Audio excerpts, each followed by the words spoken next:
Hello, everyone, and welcome to another episode of Better Call Sal. I'm thrilled to have my good friend Kevin Hooper from Hanging with Mr. Hooper with us today. I want to find out, Kevin, how do you coach a sales rep through a deal?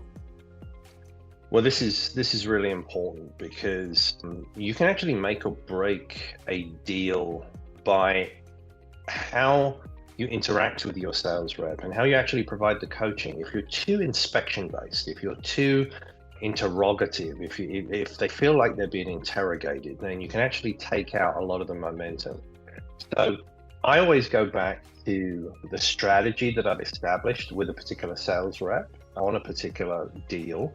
I go back to ensure that they have established value with the customer. They've understood why the customer is interested in the product or solution.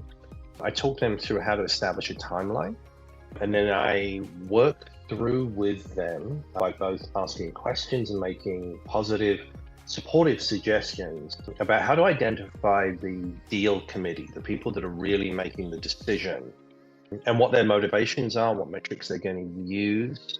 And I do it from an experiential standpoint, meaning I'll ask questions, but I'll also make suggestions that come from deals that I've been involved in myself and deals that other people on the team have had success with. I think that's really important because using the term, it takes a village to close business. Finding peers, finding people that can provide support to a sales rep or a sales team through the deal process is incredibly important. And bringing people into the team and having everyone invested, I think, can create that positive momentum, keep it going. And that comes across to the customer so that they get that warm, fuzzy feeling that you're actually going to solve their problems for them. So let me delve a little bit deeper into that. Now, is it important for you to have a sales rep that understands how to sell that product or service? For example, cybersecurity. Is it important for you to have someone that's sold cybersecurity, or is it more important for you to have a sales rep that understands how to sell as a process? And you can teach them the nuances of, in this case, cybersecurity. Well, so you're looking to try to make me unpopular on the internet, aren't you, Sal, by asking this question?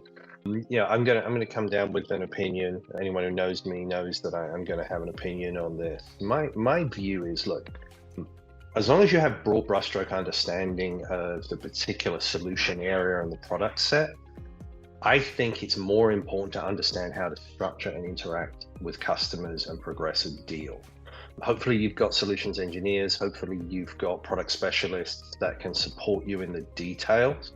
But understanding the interpersonal dynamics within a customer and how that deal committee is going to make decisions, I think is actually more important than product specific knowledge.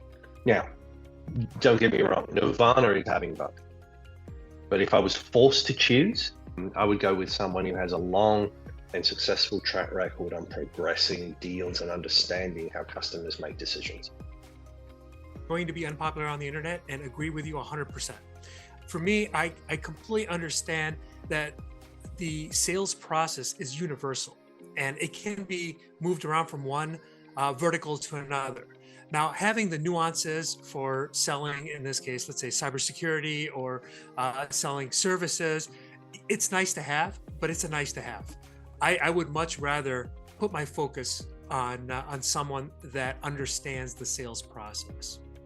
Kevin, thank you. I appreciate it and love your insight. Until next time, folks, this has been another episode of Better Call Sal.